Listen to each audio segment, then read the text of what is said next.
प्रस्तुत पाठ के अनुसार संभाजी के व्यवहार में कथित गैर जिम्मेदारी और कामुक सुखों की लत जैसे तत्व शामिल थे। इन आरोपों के आधार पर शिवाजी महाराज ने 1678 में अपने पुत्र को पन्हाला किले में कैद करने का कठोर निर्णय लिया। यह घटना पिता और पुत्र के बीच संबंधों की जटिलता और राज्य के उत्तराधिकारी से शिवाजी की अपेक्षाओं को दर्शाती है। एक अन्य सिद्धांत ये भी बताता है कि संभाजी को पन्हाला में कैद करने का कारण और भी गंभीर था, एक ब्राह्मण की पत्नी का बलात्कार करने का प्रयास। यह आरोप संभाजी के चरित्र पर एक गहरा प्रश्न चिन्ह लगाता है और उनके कार्यों की गंभीरता को उजागर करता है। यदि यह सत्य है तो ये न केवल गैर जिम्मेदारी या लत का मामला था, बल्कि सामाजिक और धार्मिक मानदंडों का गंभीर उल्लंघन भी था। शिवाजी, जो न्याय और धर्म के संरक्षक के रूप में जाने जाते थे, के लिए ऐसे कृत्य को अनदेखा करना असंभव था। शिवाजी का संभाजी को कैद करने का निर्णय उनके अनुशासित और न्यायप्रिय स्वभाव के अनुरूप था। शिवाजी ने हमेशा राज्य में कानून और व्यवस्था को सर्वोच्च प्राथमिकता दी थी और उन्होंने अपने परिवार को भी इन नियमों का पालन करने के लिए बाध्य किया। संभाजी, जो युवराज थे, से और भी अधिक संयम और जिम्मेदारी की उम्मीद थी। उनके कथित दुर्व्यवहार ने न केवल शिवाजी को निराश किया, बल्कि राज्य के भविष्य के लिए भी चिंता पैदा कर दी। पन्हाला में कैद की घटना संभाजी के चरित्र और शिवाजी के साथ उनके संबंधों पर एक महत्वपूर्ण मोड़ थी। यह दर्शाता है कि शिवाजी अपने पुत्र के व्यवहार को सुधारने के लिए कितने गंभीर थे और वे राज्य के अनुशासन को बनाए रखने के लिए किसी भी हद तक जाने को तैयार थे। सज्जनगढ़ में तैनाती और मुगल गठबंधन। पन्हाला से लौटने के बाद शिवाजी ने संभाजी को सज्जनगढ़ में तैनात किया। सज्जनगढ़ एक मठ था और शिवाजी की मंशा ये थी कि संभाजी मठ के अनुशासित वातावरण में रहकर अपने व्यवहार में सुधार लाएं। मठों को हिंदू परंपरा में ज्ञान, संयम और धार्मिकता के केंद्र माना जाता है। शिवाजी ने शायद सोचा होगा कि मठ के शांत और अनुशासित जीवन से संभाजी को सही रास्ते पर लाने में मदद मिलेगी। यद्यपि संभाजी ने मठ और उसकी प्रथाओं का सम्मान किया, लेकिन वे मठ के कठोर अनुशासन का पूरी तरह से पालन नहीं कर सके। यह दर्शाता है कि संभाजी का स्वभाव शायद उतना अनुशासित नहीं था जितना शिवाजी चाहते थे। यह भी संभव है कि संभाजी पर लगाए गए अनुशासन को उन्होंने अपने स्वतंत्रता पर अंकुश के रूप में देखा हो, जिससे उनमें असंतोष पैदा हुआ हो। इसी समय के आसपास संभाजी ने मुगल सरदार दिलेर खान के साथ संपर्क स्थापित किया। दिलेर खान औरंगजेब के प्रमुख सेनापतियों में से एक था और मराठों का कट्टर विरोधी था। दिलेर खान से संपर्क स्थापित करना संभाजी का एक साहसिक और विवादास्पद कदम था। यह संभव है कि संभाजी ने दिलेर खान के साथ गठबंधन करके शिवाजी के नियंत्रण से मुक्त होने और अपनी महत्वाकांक्षाओं को पूरा करने का अवसर देखा हो। 13 दिसंबर 1678 को संभाजी अपनी पत्नी के साथ सज्जनगढ़ से भाग निकले और दिलेर खान से जा मिले। अपने साथ वे एक छोटा दल भी ले गए। उनका उद्देश्य मुगल छावनी पेदगांव पहुंचना था। संभाजी का यह कदम उनके पिता के प्रति विद्रोह और मुगलों के साथ गठबंधन का स्पष्ट संकेत था। मुगल सेवा और भूपालगढ़ पर हमला। मुगलों ने संभाजी का खुले हाथों से स्वागत किया। उन्हें 7000 जात के पद के साथ मुगल सरदार बनाया गया और औरंगजेब ने उन्हें राजा की उपाधि से सम्मानित किया। मुगलों के लिए संभाजी का पक्ष में आना एक बड़ी राजनीतिक जीत थी। इससे मराठा साम्राज्य में फूट डालने और शिवाजी को कमजोर करने का अवसर मिला। मुगल सेवा में रहते हुए संभाजी ने भूपालगढ़ के किले पर हमला किया। यह किला मराठा नियंत्रण में था, लेकिन अब मुगलों की सेवा कर रहे संभाजी ने अपने ही लोगों पर हमला कर दिया। यह घटना संभाजी की राजनीतिक निष्ठा में बदलाव और मुगल सेवा में उनकी भूमिका को दर्शाती है। भूपालगढ़ पर हमले ने मराठा खेमे में नाराजगी पैदा की होगी और संभाजी को देशद्रोही के रूप में देखा जाने लगा होगा। पन्हाला में नजरबंदी और वापसी।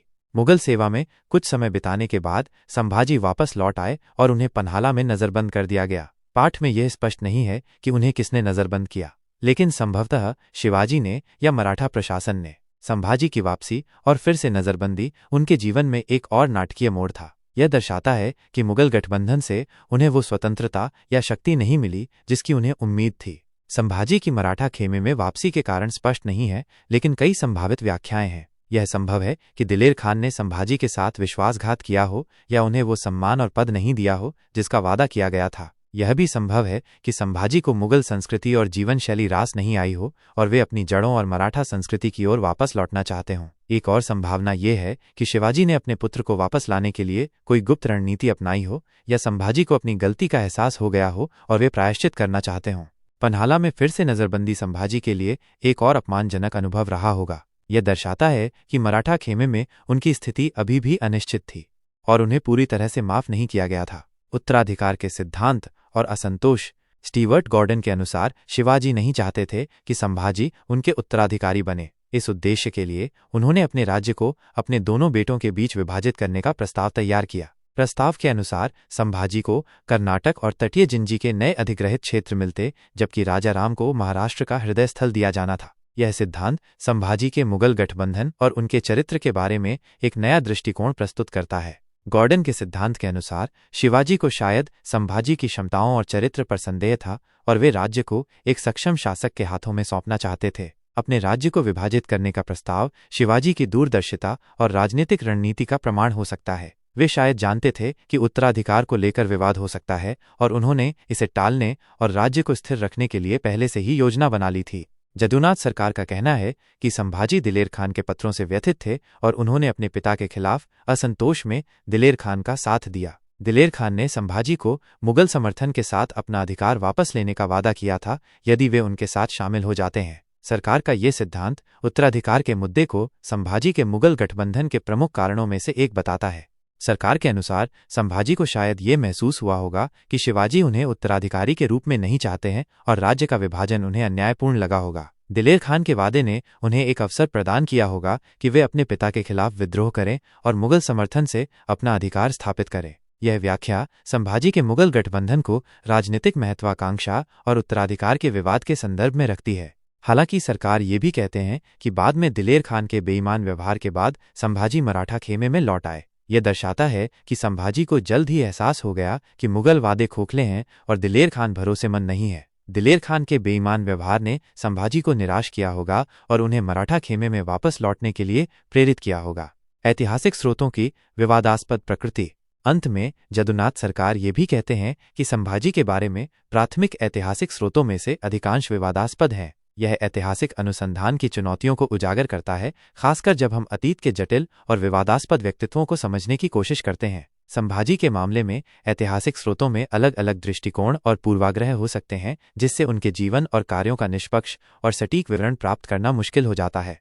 कुछ स्रोत संभाजी को एक गैर जिम्मेदार और कामुक व्यक्ति के रूप में चित्रित कर सकते हैं, जबकि अन्य उन्हें एक वीर और महत्वाकांक्षी राजकुमार के रूप में प्रस्तुत कर सकते हैं जो अपने पिता के अन्याय का शिकार था। ऐतिहासिक स्रोतों की विवादास्पद प्रकृति हमें संभाजी के बारे में किसी भी निष्कर्ष पर पहुंचने से पहले सावधानी बरतने और विभिन्न दृष्टिकोणों पर विचार करने के लिए प्रोत्साहित करती है।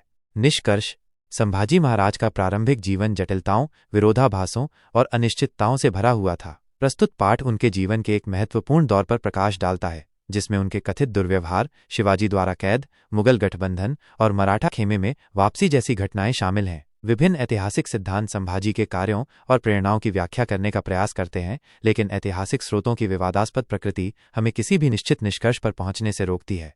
संभाजी का प्रारंभिक जीवन हमें उनके चरित्र की जटिलता, शिवाजी के साथ उनके संबंधों की चुनौतियों और 17वीं शताब्दी के मराठा साम्राज्य की राजनीतिक उथल पुथल को समझने में मदद करता है। ये हमें ऐतिहासिक स्रोतों का आलोचनात्मक विश्लेषण करने और अतीत के विवादास्पद व्यक्तित्वों को समझने में सावधानी बरतने की आवश्यकता पर भी जोर देता है। संभाजी का प्रारंभिक जीवन मराठा इतिहास का एक महत्वपूर्ण अध्याय है, जो वीरता, विद्रोह और पारिवारिक संघर्षों की एक जटिल कहानी प्रस्तुत करता है।